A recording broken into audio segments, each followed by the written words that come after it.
Oi, tudo bem? Está começando mais um tópico do dia. E hoje a gente vai falar um pouquinho da fala do presidente, né, que tirou o couro do Flávio Bolsonaro, certo? Na taxação referente a Trump, certo? Então vamos assistir um videozinho sobre essa temática e lembrar que temos um presidente e temos uma defesa da soberania, certo? Então fica a dica, vamos estudar a geopolítica para entender o mundo e o Brasil. E confesso a vocês que fui pego de surpresa ontem com a decisão deles e ontem de ontem. E mais ainda, o que é triste é que tem brasileiros, que eu não vou citar nome aqui, brasileiros fomentando essa briga na perspectiva de que, se ele taxar a gente, ele vai prejudicar uma candidatura a presidente da República, sabe? Que o imbecil desse não percebe que quem é prejudicado é o povo, não é o Lula. Ou seja, pedir uma punição ao país na perspectiva de derrotar uma candidatura ou de levar vantagem é de uma grosseria que eu não posso encontrar outro nome a não ser dizer, em qualquer outro país do mundo, em qualquer outro momento histórico, isso seria chamado de traição da pátria. Isso seria chamado de traição da pátria. É o que eles fizeram. Porque não tem explicação. Não tem na sociologia explicação para um comportamento de um grupo de irresponsáveis como esses. Aí vocês, ministros, não podem deixar de dizer isso, tá? De dizer isso alto e bom som. Estão tentando trair o Brasil com interesses mesquinhos, com interesses rasteiros de uma disputa eleitoral. E não há disputa eleitoral em qualquer país do mundo que possa dar valor a alguém que trai a pátria. Alguém que é capaz de vender o seu país por interesses mesquinhos deles. Esse Marco Rubio não gosta da América Latina e muito menos do Brasil. Ele é um latino-americano frustrado. Não sei se ele nasceu em Cuba, me parece que ele nem em Cuba. Parece que ele é filho de pessoas que nasceram em Cuba. Então, o comportamento dele com relação à América Latina, inclusive eu espero que o nosso Senado, Jacques Wagner, responda. Ele falou ontem no Senado que ele está muito feliz porque eles estão conseguindo fazer a América Latina, com exceção do Brasil, com exceção da Nicarágua, com exceção de Cuba e com exceção da Colômbia, está fazendo a América Latina muito, mas muito próxima dos Estados Unidos. Ele não sabe que nós já sabemos que antes dessa jogada deles, esse país foi vítima de golpe em 1964 e, naquele tempo, articulado por embaixadores americanos no Brasil. Nós sabemos disso. Então, é importante que eles saibam que nós conhecemos a história, é importante que eles saibam que nós não queremos guerra, é importante que eles saibam que nós queremos construir a narrativa verdadeira de uma relação que já dura 201 anos, que, portanto, é uma relação nova, e que nós queremos fortalecer a nossa relação institucional com os Estados Unidos. Nós somos muito grandes, nós temos muita história, e nós não podemos aceitar o tratamento que os Estados Unidos deu ao Brasil esta semana. Não é possível. Ninguém pode dizer que o Brasil se negou a negociar com os Estados Unidos. Desde o primeiro Twitter do presidente Trump, desde o primeiro Twitter, um comunicado avesso àquilo que a democracia e a civilidade exigem. É que um presidente telefone para o outro, ou um presidente manda uma carta oficial para o outro. Eu fiquei sabendo da taxação primeira pelo Twitter. E uma taxação consubstanciada com base em verdade. Porque o déficit deficitário que os Estados Unidos diz que tem com o Brasil, é o Brasil que tem contra ele. Portanto, se alguém tivesse que fazer uma taxação, seria o Brasil contra os Estados Unidos e não os Estados Unidos contra o Brasil. Por isso, a nossa surpresa com a decisão de mais um comunicado, de mais uma taxação com relação ao Brasil. Depois eu entreguei 4 documentos ao presidente Trump, dizendo os assuntos que nós gostaríamos de discutir com ele, Alckmin. 4 assuntos. Desde o combate ao narcotráfico e ao crime organizado, foi entregue um documento. Desde a questão comercial, foi entregue um documento. O acordo que nós tínhamos feito com o Irã em 2010, Brasil e Turquia, com relação ao enriquecimento de urânio, que é melhor do que o que eles fizeram, Entreguei para o Trump também, está aqui o documento. E entreguei também o nosso relatório sobre as questões de terras raras e minerais críticos. Tudo isso foi entregue. Eu vou repetir uma coisa aqui que eu disse na primeira vez que eu recebi o tweet do presidente Trump. O Trump foi eleito pelo povo americano e eu respeito o resultado eleitoral americano. Eu fui eleito pelo povo brasileiro, eles têm que respeitar o voto do povo brasileiro. Eu não fui eleito imperador da América Latina e muito menos o Trump foi eleito imperador do mundo. O que eu espero e estou implorando já há algum tempo é que os 5 membros do Conselho de Segurança da ONU, que são Inglaterra, França, Rússia, China e os Estados Unidos, que foi criado o Conselho de Segurança, os membros permanentes, para manter a paz no planeta Terra, que eles tenham a capacidade de se reunir e discutir qual é o papel deles, se é para manter a paz ou para fomentar a guerra. Até porque as guerras que estão acontecendo são decisões unilaterais. Não pediu a ninguém para fazer guerra. Os países decidem e fazem. E nós queremos paz, nós queremos progresso, nós queremos desenvolvimento, nós queremos melhorar a qualidade de vida do povo brasileiro e isso nós vamos fazer até o fim. Eu ainda, presidente Trump, vou mandar outra carta. Vou escrever quantos artigos for necessário escrever na imprensa americana e na imprensa mundial, para mostrar que eles estão errados, que eles estão equivocados e que eles estão induzindo o mundo a uma violência desnecessária. E todos eles sabem que se a gente tiver um conflito mais sério, que for necessário utilizar armas nucleares, a gente não está ganhando de um país, a gente está destruindo o planeta Terra. E isso o Brasil se colocará sempre contra. Porque para nós é a paz ou não é nada. E nós queremos paz. E depois, a questão comercial, é importante lembrar os nossos comerciantes aqui. É importante lembrar os companheiros que fazem comercialização. Os Estados Unidos, que é problema, ele tem o direito de não querer. Agora, nós não vamos ficar chorando. Nós vamos procurar outro parceiro. Se ele não quer comprar, a gente vai vender para quem quiser comprar. A gente não vai ficar reclamando. Não quiser investir aqui, nós vamos procurar outro. O que tem que saber é que o Brasil é dono do seu nariz. Isso aqui é um país democrático e soberano. E por conta dessa soberania, nós faremos tudo o que for necessário. Não cederemos. Quem quiser explorar terras raras daqui, vai ter que falar com o governo brasileiro. Quem quiser explorar minérios críticos, vai ter que conversar com o governo brasileiro. Acabou, sabe? Aquela história de levar todo o nosso ouro para pagar a dívida de Portugal com a Inglaterra, sabe? Depois levar todo o minério de ferro como continuam levando, e a gente ganha menos do que deveria ganhar com isso. Nós resolvemos decidir que esse país não adotará mais a política do vira-lata diante das grandes potências. Nós não somos melhor do que ninguém, mas também não somos piores.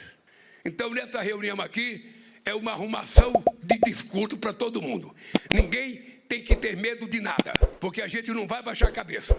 A gente vai continuar fazendo aquilo que nós sabemos fazer, vamos continuar conversando com todo mundo, e eu nem ia no G7, agora eu vou. Nem ia em Evian, mas agora eu vou no G7. Porque é preciso alguém tentar colocar ordem na casa e dar um paradeiro nessa coisa que está acontecendo de desmonte do multilateralismo, desmonte da democracia e de desvalorização das instituições. Se a ONU não está funcionando hoje, não é destruindo a ONU que a gente vai consertar o mundo, é fortalecendo a ONU. E o que o Brasil está reivindicando há muito tempo? Está reivindicando que haja mais países membros do Conselho de Segurança como membro permanente. O Brasil está defendendo, nós temos o G4, que é Brasil, Alemanha, Japão e Índia. Nós queremos que entre um país como o México ou outro país da América Latina, nós queremos que entre país africano. A geopolítica de 1945 não é a mesma de 2026. E quem é que pode decidir isso? São os 5 membros fixos, permanentes do Conselho de Segurança. Não somos nós. Nós somos quase 200 países, mas nós não apitamos nada. Nós só fazemos discurso. Quem decide são os 5 membros. E está na hora da gente fazê-los assumir a responsabilidade para melhorar a vida do planeta Terra.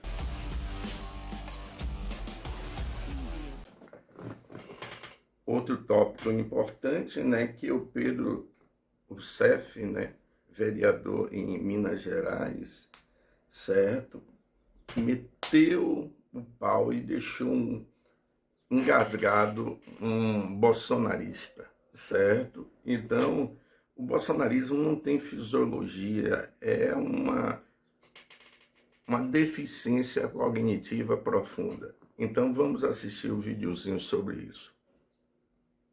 Mas foi a história, homem. Aí eu vejo esse vereador petista, mau caráter, ele vai lá e fala, ai, o Vorcaro... E você falou que o Vorcaro tinha o número do Nicolas Ferreira. E aquilo, nossa, que crime. Agora, você fala que o Flávio foi lavar dinheiro? Dinheiro por conta do... Ô, você tá de sacanagem, mano. Primeiro, Ibanez, governador do DF, que está quase sendo preso nesse momento justamente por conta dos desvios do Banco BRB na compra do Banco Master. Segundo, Cláudio Castro, governador do Rio de Janeiro, que teve nessa semana uma batida toque da Polícia Federal e teve até que desistir da pré-candidatura dele ao Senado pelo Rio de Janeiro e pode ser preso a qualquer momento. Roberto Campos, o ex-presidente do Banco Central, no governo Jair Bolsonaro, o grande responsável pelo crescimento do Banco Master. Tarcísio de Freitas e Bolsonaro foram as duas maiores campanhas abençoadas com o dinheiro de doação de Fabiano Zettel, o cunhado de Daniel Vorcaro, em cifras multimilionárias. Outra pessoa muito famosa, Nicolas Ferreira, que viajou 11 vezes no jato particular de Daniel Vorcaro. Igreja Lagoinha também, aqui de Belo Horizonte, que o pastor-chefe lá, André Valadão, junto de Fabiano Zettel, que está nesse momento preso, tem muita ligação com o Banco Master. E, por fim, a cereja do bolo, que é o candidato a presidente que o gado raivoso tanto defende, o Flávio Rachadinha, que o Brasil inteiro viu pedindo 130 milhões de reais para Daniel Vorcaro. Não para poder ajudar filme, mas para poder lavar esse dinheiro, para poder ajudar a sustentar Eduardo Bolsonaro nos Estados Unidos, para poder fazer caixa 2 para a campanha do Flávio Bolsonaro a presidente neste ano. E, claro, a família Bolsonaro, um Pix, adora um dinheiro. Então, vocês podem ter a certeza que esse dinheiro, para além de não ser um dinheiro privado, é um dinheiro roubado dos cofres públicos, dos aposentados, dos correntistas do Banco Master e de todas aquelas milhões de pessoas que apostaram nos créditos desse mesmo banco. E eu pergunto para você, aonde nessa lista que tem Dilma Rousseff? Aonde que nessa lista tem presidente Lula? Então, a gente tem que colocar esses termos de uma maneira muito clara. O escândalo do Bolso Master é um escândalo da direita. Então, nós estamos muito ansiosos pela delação de Daniel Vorcaro, porque é uma delação que vai levar a família inteira Bolsonaro para a jaula. Vai todo mundo fazer companhia para o Jair. Vai ser uma coisa incrível. A festa de Natal desse ano vai ser uma coisa excepcional. Vai estar junto, na jaula, Jair Bolsonaro, Flávio Bolsonaro e, logo, esse sim será o primeiro, Eduardo Bolsonaro, que tem até um julgamento dele marcado para o dia 16 agora sobre outra condenação. Aonde que tem nessa lista, ou em qualquer outra lista, nome do PT? Porque os bolsonaristas adoram falar. É o Lula é corrupto, o Lula rouba, o PT sei lá o quê. Não tem projeto nenhum para o país. O único projeto deles é ser contra o PT, ser contra o Lula, e agora o Brasil inteiro viu o que de fato os bolsonaristas são capazes de realmente, Juliana, roubar e dilapidar o patrimônio dos brasileiros para poder colocar no bolso da família Bolsonaro. Vamos lá. Essa porcaria de escândalo de corrupção do Banco Master começou com o PT da Bahia. E você não pode correr disso aqui não, cara. Guido Mantega, você sabe muito bem, você conhece o Jacques Wagner, é o senador da Bahia.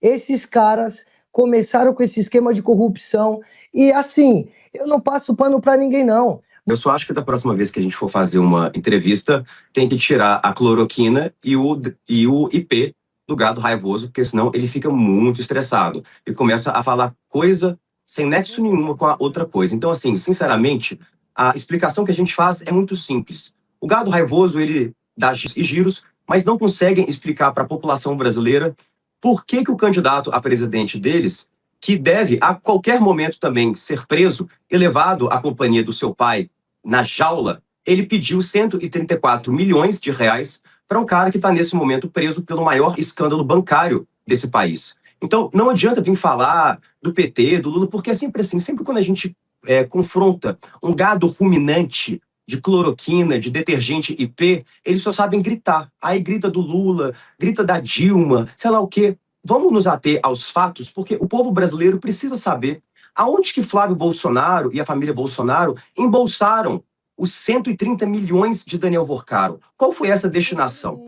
O impacto isso para as eleições é muito grave. O Flávio, para além de poder retirar a sua candidatura a qualquer momento, que seja por vontade própria, ou mesmo porque o Partido Liberal vê o Flávio como um candidato fraco, o Flávio pode ser preso a qualquer momento, porque, veja, as investigações que estão aí, no dado momento, são investigações superficiais.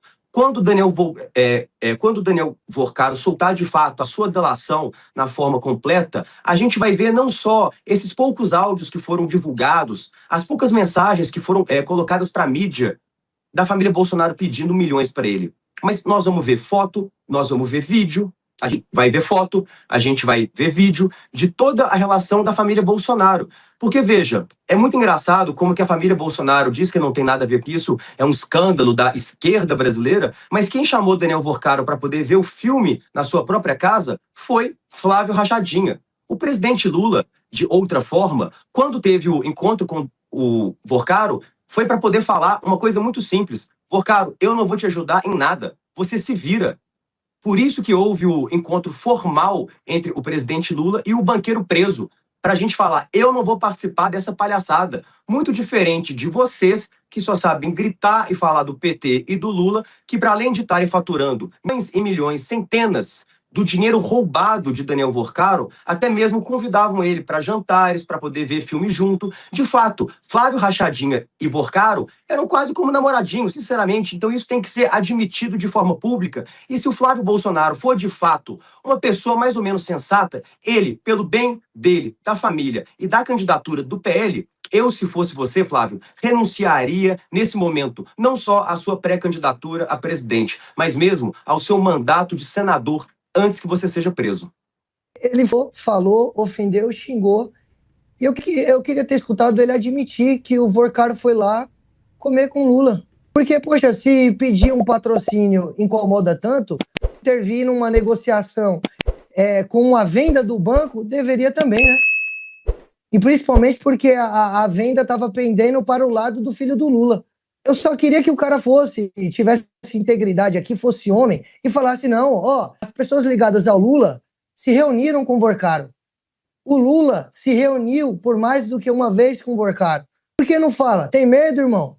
Você tem medo de não ter legenda? Você é cachorrinho dos caras? Porque é o seguinte, também não vem cortar e falar que eu tenho que ter pudor para falar com ele, porque ele atacou o Nicolas Ferreira aqui de coisas que o Nicolas não fez. Ele falou que o Flávio é namoradinho de um bandido, sendo que esse bandido estava namorando o Lula, então, lá dentro da Alvorada. Eles estavam lá namorando, então. Olha, Juliana, eu recomendo fortemente que o colega do PL busque um tratamento médico urgente, porque a situação está muito difícil para ele mesmo. Sobre o tema que nós estamos debatendo em si, é muito simples. Se fosse em outro país, um senador, um deputado federal, indo viajar para um país estrangeiro para poder pedir uma sobretaxa, uma taxação sobre os nossos produtos nacionais, se tivessem feito isso nos Estados Unidos, sabe qual seria a pena de morte para essa pessoa? Isso é crime lesa pátria. Ou talvez seria pena perpétua, jaula para sempre. Agora, é no nosso país que parece que tudo é uma grande festa. O que eu falo é que no Brasil falta lei. E falta que a lei seja cumprida. Então, quando a gente vê bandidos como Flávio Bolsonaro e Eduardo Bolsonaro indo viajar para um país estrangeiro para poder pedir uma sobretaxa sobre os produtos do seu próprio país, eu vejo isso com muita tristeza.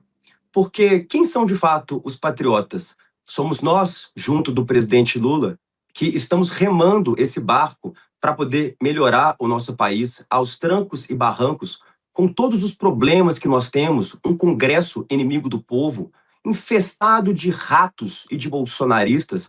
A gente faz de tudo, é obra para todo lado. E o nosso país cresce, cada dia mais junto de Lula. Agora, não é possível pensar que a gente vai ter a nossa soberania atacada de graça. A gente não é coisa pequena, não. Se o Trump quer mexer com o Lula, pode mexer, mas nós vamos responder. Não é, né, de novo, atacar os norte-americanos. A gente não tem interesse nenhum em atacar ninguém. Agora, a gente não pode fazer, assim como os bolsonaristas fazem, que nada mais são do que um bando de lambe-botas do Trump. A gente não pode aceitar calado. A gente não pode ficar parado enquanto nossos produtores, nossas indústrias, nossos trabalhadores sofrem ameaças e, de novo, taxas altíssimas Do PCC, por né? parte de um presidente norte-americano. Olha, fugiu. Ou a gente é de fato nacionalista e nós pensamos sobre o nosso país, ou de fato a gente é só um bando de hipócrita que não pensa em nada, somente na próxima eleição e para poder ganhar voto. A defesa de Vorcaro apresentou uma nova versão da delação premiada. Importante isso, hein?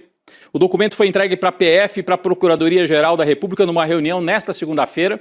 Na terça, a equipe de advogados apresentou um adendo ao documento. E uma reunião entre as partes estava prevista para hoje, mas foi cancelada, porque os investigadores da PF pediram mais tempo para analisar o documento, a proposta de delação. Vale lembrar que no mês passado a PF rejeitou a primeira versão da delação. Aí o Vorcaro trocou de advogado e o novo advogado é o Sérgio Leonardo, que está apresentando agora com o Vorcaro essa nova proposta de delação. Será que ele vai incluir nomes importantes agora, Laura? Porque o único jeito de avançar essa delação é o Vorcaro falar mais do que a polícia já viu nos celulares dele, né? Não adianta ele contar o que a gente já sabe, né? Rodrigo, olha só, o Daniel Vorcaro teria incluído nessa nova proposta de colaboração premiada aí todo o rolo envolvendo o filme Dark Horse. Segundo a CNN, o banqueiro detalhou o pedido feito pelo senador Flávio Bolsonaro para esse suposto financiamento do longa-metragem inspirado na vida do ex-presidente Jair Bolsonaro, que agora está preso. O Vorcaro teria narrado todas as cobranças e as transferências para o filme, que somadas deram pelo menos 60 milhões de reais. A gente tem dito aqui que é o filme mais caro da história do Brasil, né? Mas também ficaria feio não falar nada, Rodrigo, já que todo o rolo já foi divulgado. Então, o Vorcaro precisa contar algo mais do que a gente não sabe, né? Além disso, a segunda versão acrescenta novos personagens, inclusive da política, e também aprofunda histórias já citadas na proposta de delação anterior, que foi recusada pela PF. Então, nos próximos dias, nós vamos saber se a Polícia Federal e a PGR aceitaram. Pode ser uma delação explosiva, principalmente para o lado da direita e da candidatura de Flávio Bolsonaro. Novos nomes podem aparecer nessa segunda delação, inclusive de políticos próximos ao banqueiro, entre eles os que participaram daquelas festinhas promovidas pelo Vorcaro com charuto e uísque lá em Nova York. De acordo com a matéria publicada hoje pelo jornal O Globo, o Vorcaro gastou ao todo 12 milhões de reais na organização desses eventos para entreter políticos e autoridades lá em Nova York.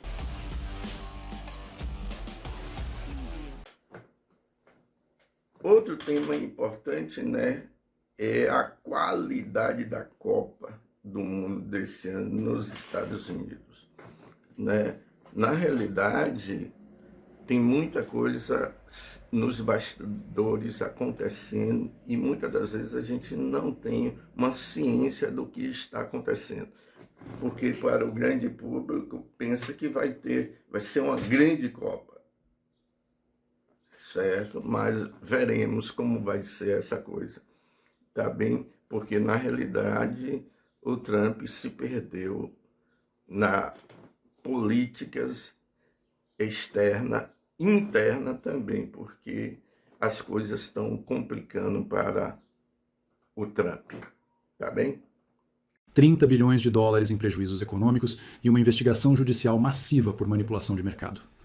O que deveria ser a Copa do Mundo mais lucrativa da história, em junho de 2026, transformou-se no maior pesadelo organizacional e financeiro dos Estados Unidos. Enquanto as procuradorias de Nova York e Nova Jersey emitem intimações contra a FIFA por forjar a escassez de ingressos e inflar preços em até 4 mil dólares, um boicote internacional silencioso esvazia a cidade-sede.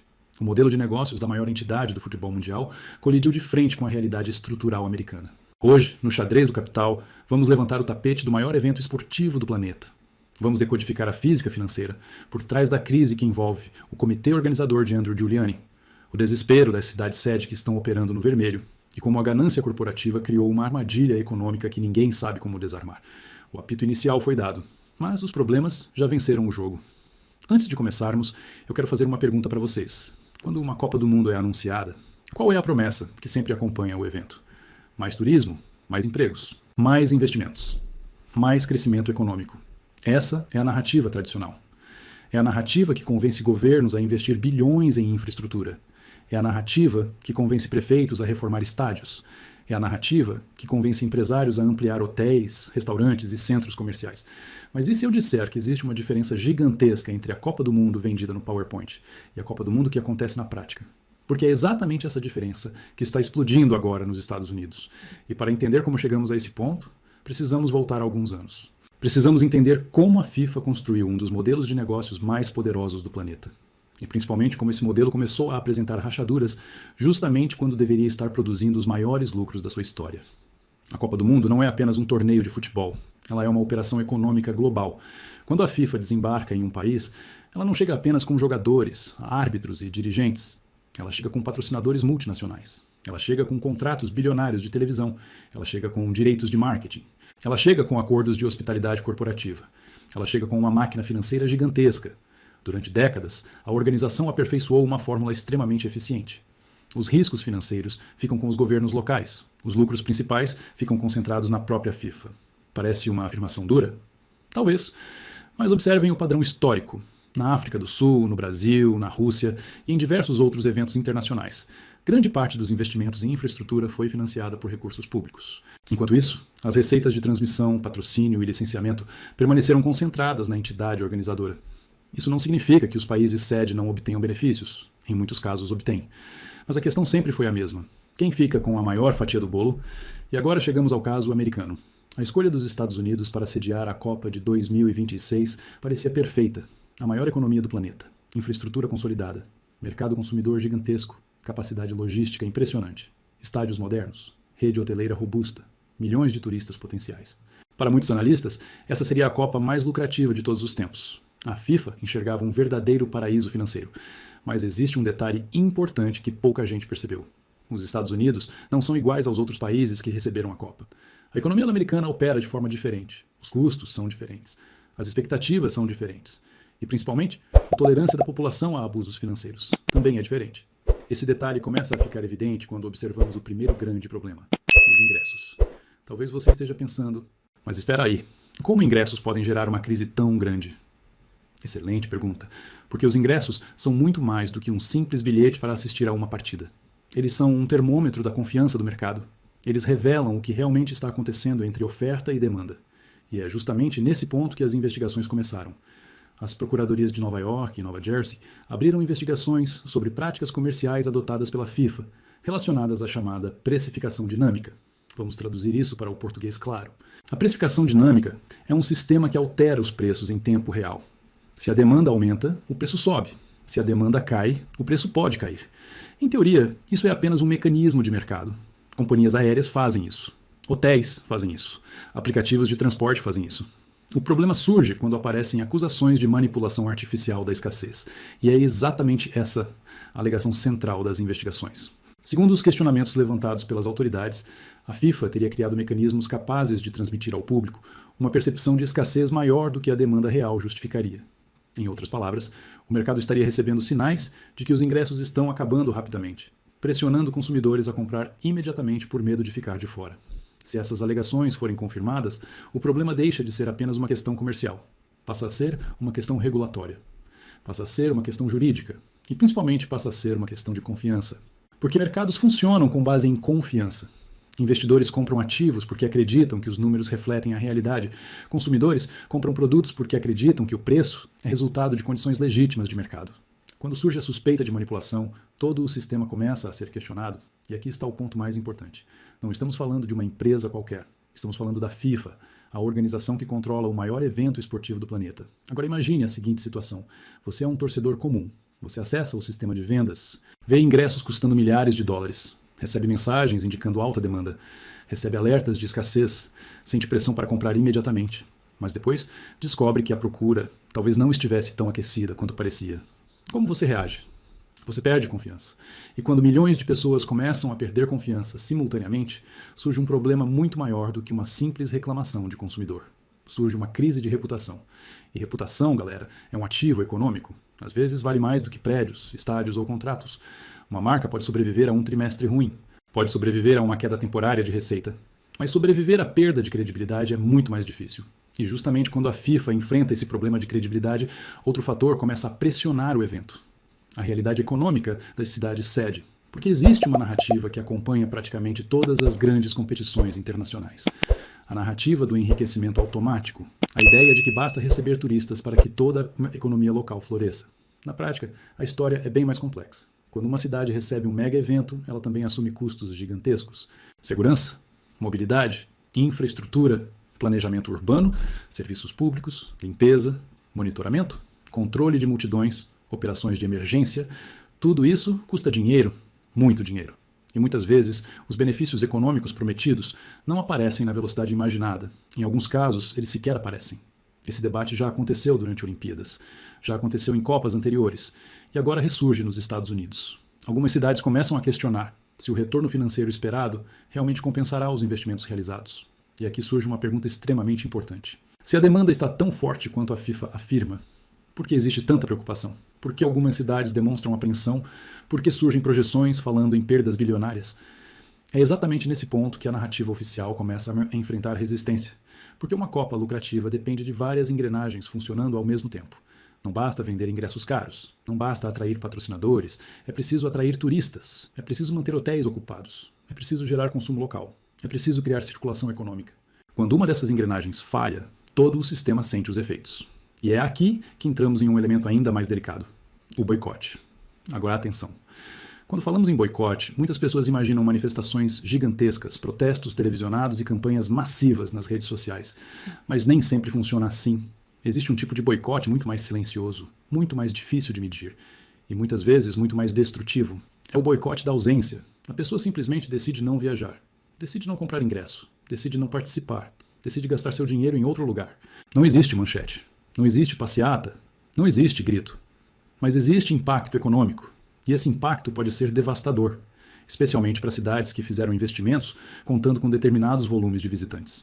Se o fluxo esperado não se materializa, hotéis ficam abaixo da ocupação prevista. Restaurantes faturam menos, comércio vende menos. Empregos temporários desaparecem, receitas tributárias ficam abaixo do esperado e a conta começa a aparecer. O mais interessante é que esse processo ocorre de forma gradual. Primeiro surgem pequenos sinais, depois surgem questionamentos, depois surgem investigações, depois surgem revisões de projeções. E quando todos percebem o tamanho do problema, muitas vezes já é tarde demais. É por isso que o caso atual está chamando tanta atenção de economistas e analistas de risco. Porque não estamos observando apenas uma polêmica esportiva, estamos observando um teste de estresse em tempo real. Um teste de estresse envolvendo confiança institucional, modelo de negócios, gestão pública, expectativas de mercado e bilhões de dólares em circulação. Mas a situação fica ainda mais interessante quando olhamos para quem foi escolhido para liderar a organização americana do evento. Porque essa decisão adiciona uma camada política que transforma uma crise operacional em algo muito maior. E é justamente aí que entra Andrew Giuliani. E a partir desse momento, o que parecia ser apenas uma discussão sobre futebol começa a se transformar em um tabuleiro geopolítico, econômico e institucional muito mais complexo do que a maioria das pessoas imagina. Mas a situação fica ainda mais interessante quando olhamos para quem foi escolhido para liderar a organização americana do evento, porque essa decisão adiciona uma camada política que transforma uma crise operacional em algo muito maior. E é justamente aí que entra Andrew Giuliani. Para quem não acompanha a política americana de perto, Andrew Giuliani é filho de Rudy Giuliani, uma das figuras mais conhecidas do Partido Republicano e aliado histórico de Donald Trump. Sua nomeação para liderar a organização da Copa não passou despercebida. Pelo contrário, ela foi interpretada por muitos analistas como mais um exemplo da crescente politização de instituições e eventos que, em tese, deveriam operar de forma predominantemente técnica. E aqui é importante fazer uma distinção. Uma coisa é um governo indicar pessoas de confiança para cargos estratégicos. Isso acontece em praticamente todos os países do mundo. Outra coisa é quando a percepção pública passa a enxergar um evento internacional como uma extensão direta de disputas políticas domésticas. E é justamente essa percepção que começa a gerar atritos, porque a Copa do Mundo não pertence apenas ao país sede. Ela é um produto global. Ela depende da participação de dezenas de países, depende do deslocamento de milhões de pessoas, depende da confiança de investidores internacionais, depende da boa vontade de governos estrangeiros. E, principalmente, depende da imagem de neutralidade. Quanto mais um mega-evento é associado a essas disputas políticas internas, maior o risco de afastar participantes. E é nesse contexto que surge um dos temas mais controversos de toda a preparação para 2026, a presença do ICE e do CBP nos Jogos. O governo americano argumenta que a medida é necessária, e para sermos justos, existe lógica nessa justificativa. Eventos que reúnem milhões de visitantes naturalmente aumentam preocupações com tráfico humano, falsificação de produtos, entrada irregular de mercadorias e riscos de segurança. Nenhum país quer enfrentar um incidente grave durante a Copa do Mundo. Seria um desastre político e econômico. Sob essa ótica, reforçar mecanismos de controle pode parecer razoável. Mas existe outro lado da discussão. Os críticos afirmam que a simples imagem de agentes ligados ao controle migratório circulando em um evento esportivo internacional gera um efeito psicológico extremamente negativo. Pense por um instante. Você mora em outro país, pretende viajar para assistir aos jogos. Começa a acompanhar notícias sobre a Copa. E as manchetes falam constantemente sobre imigração, fiscalização, deportações e controles reforçados. Mesmo que você esteja totalmente regularizado. Mesmo que não tenha qualquer problema legal. A sensação de conforto diminui. O desejo de viajar diminui. A disposição para gastar milhares de dólares na viagem diminui. E aqui chegamos a um conceito muito importante na economia. Percepção. Muitas vezes não é a realidade objetiva que move mercados. É a percepção da realidade. Se investidores acreditam que uma crise está chegando, eles se comportam como se a crise estivesse chegando. Se turistas acreditam que uma viagem será complicada, eles mudam seus planos. Se consumidores acreditam que estão sendo explorados, eles deixam de comprar. A percepção produz consequências reais, e os números começam a sugerir exatamente isso. Diversos grupos internacionais passaram a discutir boicotes.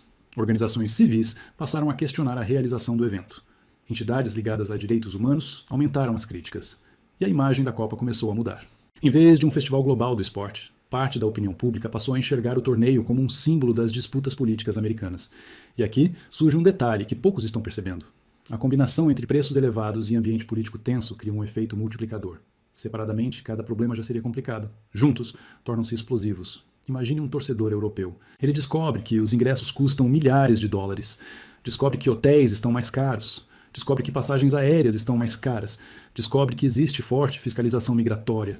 Descobre que existe um debate crescente sobre segurança e controles. Em algum momento ele faz uma pergunta simples. Vale a pena? E basta que milhões de pessoas façam essa mesma pergunta para que as projeções econômicas comecem a desmoronar. É exatamente por isso que algumas estimativas falam em perdas potenciais na casa das dezenas de bilhões de dólares. Não porque o torneio deixará de acontecer, mas porque a diferença entre expectativa e realidade pode ser gigantesca. E é aqui que entramos no ponto mais importante de todo este vídeo. Muita gente acredita que a principal ameaça à Copa é política. Outros acreditam que é econômica. Alguns pensam que é logística. Mas talvez o verdadeiro problema esteja em algo mais profundo. Governança. Vamos pensar juntos. Quando um sistema funciona adequadamente, ele consegue absorver problemas. Uma investigação surge. O sistema responde. Uma crise aparece. O sistema corrige. Uma falha operacional acontece. O sistema se adapta. Mas quando as instituições começam a enfraquecer simultaneamente, pequenos problemas deixam de ser pequenos. Eles passam a se alimentar uns dos outros. E é exatamente essa a preocupação de muitos especialistas. Não estamos falando apenas da FIFA. Não estamos falando apenas do governo Trump. Não estamos falando apenas das cidades sede. Estamos falando de uma cadeia inteira de instituições sendo colocadas sob pressão ao mesmo tempo. E aqui chegamos ao tema que pode ter as consequências mais profundas para investidores, empresas e mercados. A deterioração da capacidade institucional americana. Percebam uma coisa, o debate sobre saúde pública não é importante apenas para médicos, não é importante apenas para hospitais, ele é fundamental para a economia. Parece estranho, mas pensem comigo, nenhuma multinacional investe bilhões de dólares em um país sem avaliar riscos institucionais. Nenhum fundo de investimento aloca capital sem analisar a estabilidade operacional. Nenhuma seguradora calcula prêmios sem considerar riscos sistêmicos. A saúde pública faz parte dessa equação. A segurança faz parte dessa equação. A capacidade administrativa faz parte dessa equação. Quando órgãos especializados perdem orçamento, perdem profissionais e perdem capacidade operacional, surge uma pergunta inevitável. Quem assume essas funções? Segundo diversas críticas feitas por especialistas e ex-funcionários do setor público, os cortes promovidos nos últimos anos reduziram significativamente a capacidade de resposta de determinados órgãos federais. E aqui, não importa se você concorda ou discorda da política adotada. O que importa é entender a lógica econômica. Uma instituição enfraquecida possui menor capacidade de gerenciar riscos. E uma menor capacidade de gerenciar riscos gera aumento de incerteza. E incerteza é algo que mercados odeiam. Talvez você esteja pensando, mas o que isso tem a ver com a Copa? Tudo, porque a Copa de 2026 não será apenas um torneio esportivo. Será um teste operacional gigantesco. Milhões de deslocamentos, milhões de reservas, milhões de transações financeiras, milhões de passageiros cruzando aeroportos. Milhões de pessoas utilizando sistemas de transporte, hotéis e serviços públicos simultaneamente. É um exercício de coordenação nacional, E quanto mais frágil for essa coordenação, maior o risco de falhas. É nesse contexto que surgem preocupações relacionadas à capacidade de monitoramento sanitário, à gestão de fronteiras e à resposta rápida diante de situações inesperadas. E atenção, aqui é importante separar fato de especulação. Fato. Existem especialistas questionando a capacidade operacional atual de determinadas instituições americanas. Fato. Existem críticas relacionadas a cortes de orçamento e redução de pessoal. Fato. Existe preocupação crescente sobre a capacidade de gerenciamento de um evento dessa magnitude. Agora entramos na interpretação. A grande dúvida é se essas fragilidades permanecerão apenas como riscos teóricos ou se irão produzir impactos concretos durante a Copa. Ninguém sabe. E justamente porque ninguém sabe, investidores estão prestando atenção. Porque mercados não precificam apenas acontecimentos, eles precificam probabilidades. E quando a percepção de risco aumenta, o comportamento econômico muda. Empresas ficam mais cautelosas. Seguradoras aumentam exigências, patrocinadores reavaliam exposições, fundos ajustam expectativas. Tudo isso acontece muito antes de qualquer problema efetivamente ocorrer. Agora vem a parte mais interessante. A Copa de 2026 deveria ser uma demonstração de força americana, uma vitrine global, uma celebração de capacidade organizacional, mas aos poucos ela está se transformando em um referendo internacional sobre governança. E essa mudança de percepção talvez seja o maior prejuízo de todos, porque reputação nacional é um ativo, confiança institucional é um ativo, capacidade de coordenação é um ativo. E ativos podem ser valorizados, mas também podem ser corroídos. Chegamos então ao momento da especulação. E aqui, pessoal, entramos claramente no campo da especulação. Não estamos falando de fatos confirmados, estamos falando de cenários possíveis. O primeiro cenário é o mais otimista. As investigações terminam sem consequências graves. A FIFA ajusta sua política de preços. O fluxo turístico aumenta. As preocupações diminuem. A Copa acontece normalmente e os impactos econômicos positivos superam os problemas atuais. Esse cenário continua perfeitamente possível. O segundo cenário é intermediário. O torneio acontece com sucesso operacional, mas abaixo das expectativas econômicas. Menos turistas do que o previsto. Menos consumo do que o previsto. Menor retorno para a cidade sede, menor impacto positivo sobre a economia. Nesse caso, a Copa não seria um fracasso. Mas também não seria o sucesso histórico prometido. E existe um terceiro cenário, o mais preocupante. A combinação entre investigações, preços elevados, tensões políticas, fragilidades institucionais e redução do fluxo internacional cria um efeito cascata. Não necessariamente uma crise imediata, mas uma erosão gradual de confiança. E quando confiança começa a desaparecer, reconstruí-la costuma ser muito mais caro do que preservá-la. Por isso, o verdadeiro tema deste vídeo nunca foi futebol, nunca foi apenas a FIFA, nunca foi apenas Donald Trump. O tema central é governança. É a capacidade de instituições coordenarem sistemas complexos. É a capacidade de uma economia transformar oportunidades em resultados. É a diferença entre planejamento e execução. Porque, no final das contas, uma Copa do Mundo é muito mais do que 90 minutos dentro de campo. Ela é um gigantesco teste de competência econômica, administrativa e institucional. E, neste momento, o resultado desse teste ainda está em aberto. Agora eu quero ouvir a opinião de vocês. Na visão de vocês, a Copa de 2026 ainda pode se tornar a mais lucrativa da história, ou estamos diante de um exemplo clássico de excesso de confiança, má gestão e expectativas irreais? Deixem a opinião aqui nos comentários porque eu vou acompanhar a discussão. Se você gosta desse tipo de análise que conecta geopolítica, economia, mercados e os bastidores do poder, inscreva-se no canal. E se quiser acessar análises mais profundas, relatórios exclusivos, conteúdos antecipados e participar das discussões mais estratégicas da nossa comunidade, considere fazer parte do clube de membros do Xadrez do Capital.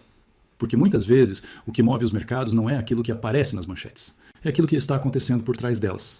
Muito obrigado pela companhia, um grande abraço e nos vemos no próximo vídeo aqui no Xadrez do Capital.